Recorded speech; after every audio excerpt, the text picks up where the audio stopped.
À présent, direction le Congo-Brazzaville. Depuis le 7 mai, les autorités judiciaires ont jugé et condamné plusieurs anciens dignitaires du régime, anciennement proches du président Denis Sassou Nguesso.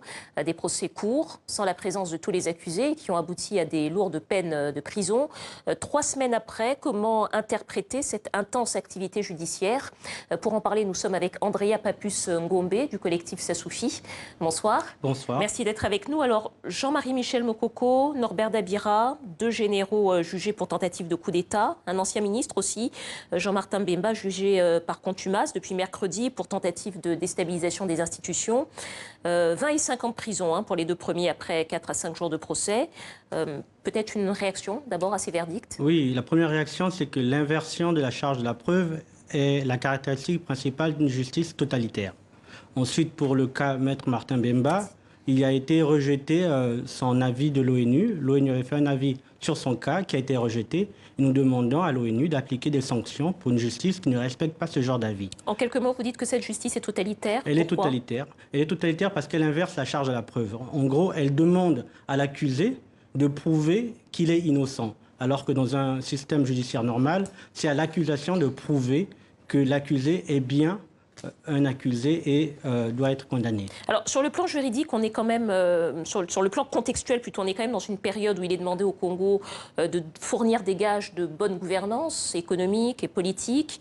Le moins qu'on puisse dire, c'est que ça tombe mal, ces procès. Pour vous, quelle peut être leur signification politique? La première des significations politiques, c'est justement d'ouvrir le chemin pour Denis Christel Nguesso ou Jean-Dominique Okemba. Et nous demandons, c'est-à-dire faire condamner des gens susceptibles de les contester politiquement, soit dans leur fief, soit électoralement. Et donc, il y a un besoin comme ça de libérer la voie pour une succession monarchique. Denis Christel Nguesso étant le fils du chef de l'État et Jean-Dominique Okemba le étant patron des services et le conseiller secrets. du chef de l'État. Et nous demandons justement, pour que la justice congolaise soit crédible, qu'elle puisse poursuivre Denis Christel Sassou Nguesso, Dominique Okemba, qui sont des fossoyeurs de la République congolaise, qui ont volé, pillé et pour certains même tué. Donc, pour vous, ces procès sont donc organisés, instrumentalisés pour résoudre une forme de guerre des clans?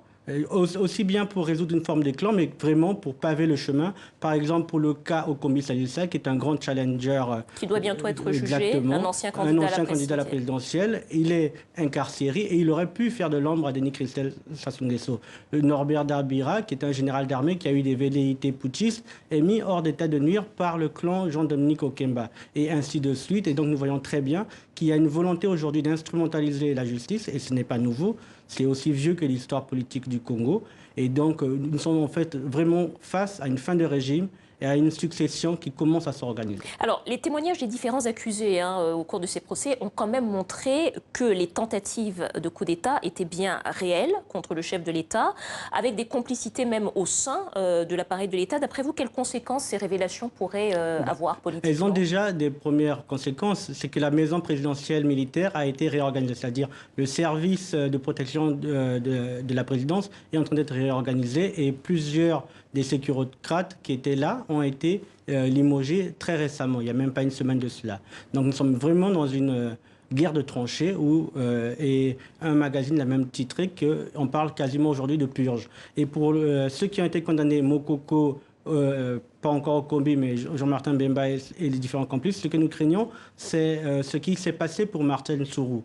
Nous avons fini la phase judiciaire, va arriver pour ces personnes-là la phase non pas seulement de la purge, mais de l'exécution. Ils vont être abattus dans leur prison. Marcel Sourou, auquel vous faites référence, qui est un ancien détenu qui était mort en prison sans que la lumière ait été faite sur les conditions. Donc on est passé dans la phase d'élimination physique pour ces personnes-là. Ça, ce sont vos propos. Ce sont nos propos et nous analysons. Ça s'est toujours passé comme ça, donc nous avons quand même une vue assez large de l'histoire de politique du Congo. En un mot, dernière question, le mouvement citoyen Ras-le-Bol demande la libération de ces militants détenus par les autorités congolaises qui ont été arrêtés donc à Pointe-Noire. Comment est-ce que vous expliquez ces arrestations?